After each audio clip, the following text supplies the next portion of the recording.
Whatever happened to those people? They still in the U.S. Attorney's No, office? they're all working for Christie in Trenton, as a matter of fact.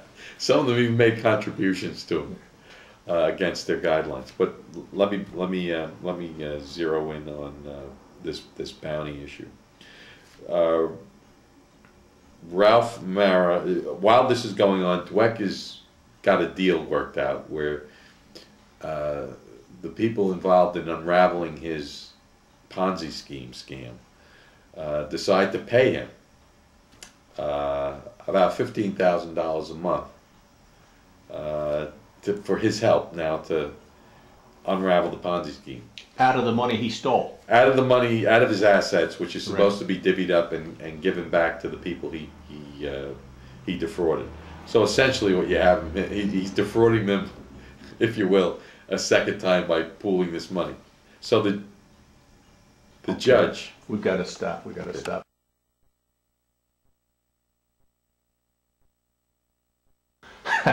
I got so interested in the story, so start us off again. Okay.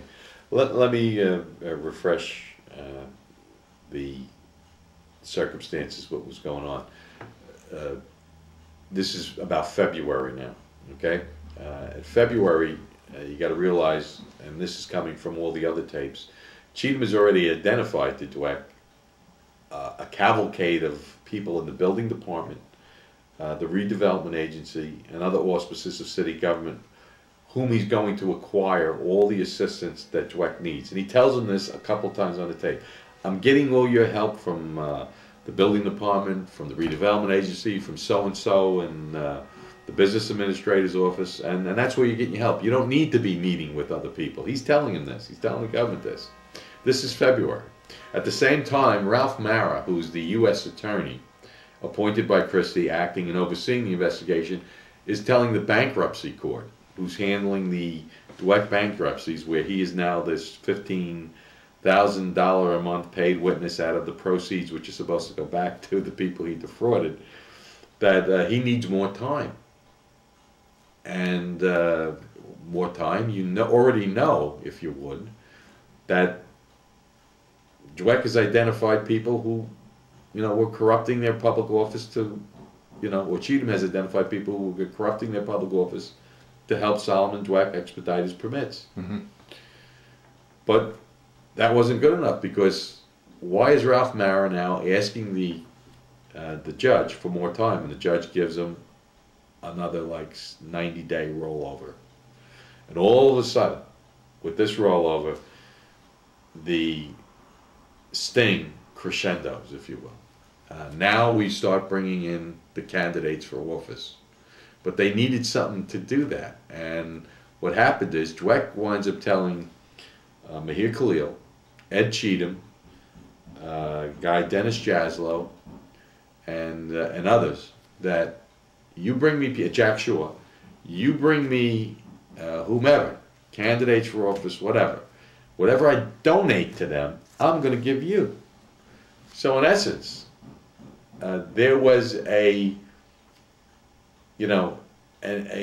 way for these guys to make money by just bringing people before Dweck. And the perfect example of how crazy this was is the Joe Dory incident. But wait, was this Dweck's idea? We don't know yet. Okay. We don't know. Because you're manufacturing crime. That's exactly right. We don't know yet, and this is one of the issues we've raised in court, which we got to get to the answer. Did the government tell you to do this, or? They certainly didn't tell him not to do it. Well, it. if he did it, he should have been arrested, because one of the guidelines on a confidential informant is he can't instigate or initiate a crime. But they were handling him for weeks at a time right. with these meetings, knowing that this is what he was doing. That's exactly right. And they didn't stop him. No, they didn't. And that's a point. But you still have to get to the point is, was it directed, or why was it allowed to continue? We have to get that answer. But in the meantime, why I want to point out the Doria instance in this case is because it shows the whole fallacy. They're telling Dweck they're giving Doria money. Not because they're giving Doria money, because they want the matching amount of money he thinks right. Doria took. So they're lying themselves about what's going on. So this is how they begin to bring candidates to the table. Cheatham and these guys are running around telling people, oh, I got this guy who wants to donate money to your campaign. Doesn't mention he's looking for something or wants to do. Just says wants to donate money to your campaign. And they wind up getting all these meetings with these candidates. So the bounty scheme, if you will, in a way, corrupted and began corrupting the entire sting, because it wasn't someone asking for something in return for doing something. It became, you know, Cheatham and these guys just trying to throw somebody in there to get their money. Well, this goes back to the thing that you get the written permission for. That's right. Having your confidential informant operate strictly within these parameters. That's exactly okay. right. Now you have this whole other set of people not subject to any guidelines That's like right. that. You know. That's exactly right.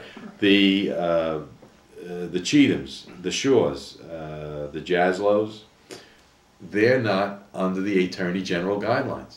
They're not sanctioned by that. So they were operating outside the guidelines that were required for the Sting's own confidential informant to operate under. These guys were appendages, if you will, for Dweck, and they were operating for him without the constraints of the guidelines. That's exactly what happened. Okay. There's Richard Green. I don't know how well you know him, or I know. I don't know anything other than I saw him in court.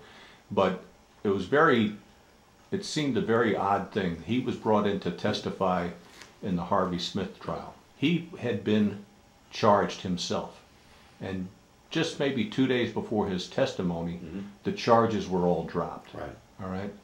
Now, I mean, maybe you can explain this to me, but it seems like if you, well, your brother, for instance, had a cooperation agreement, and this is a written agreement. That's right. I've never seen one. I don't know what they're like, but it spells out what you're going to do and what you can expect to get in return. All right.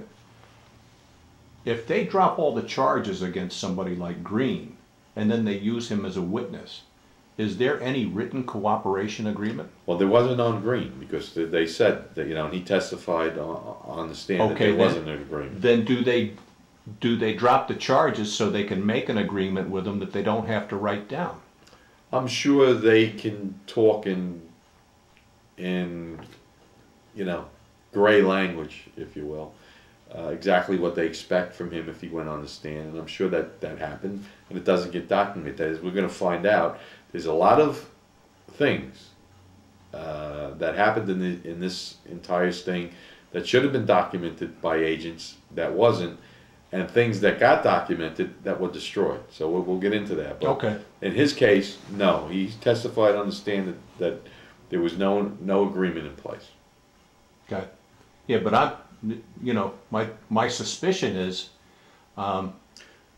this is a tool that you use to You're right, and let the guy, you know, knowing this case as well as I do, let me, you know, show you the point you're making even better.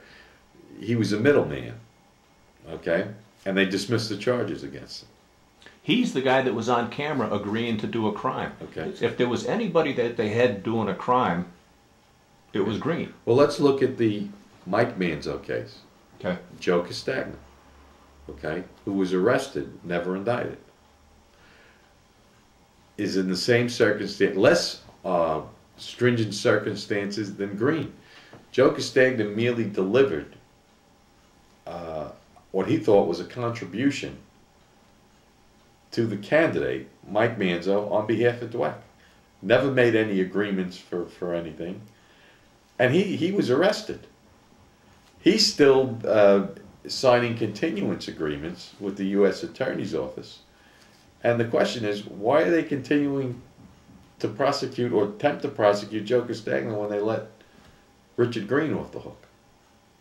Well, and why did they fire Green but not Demolier? That's a different group of people. That's stuff yet to come down the pike. Yeah.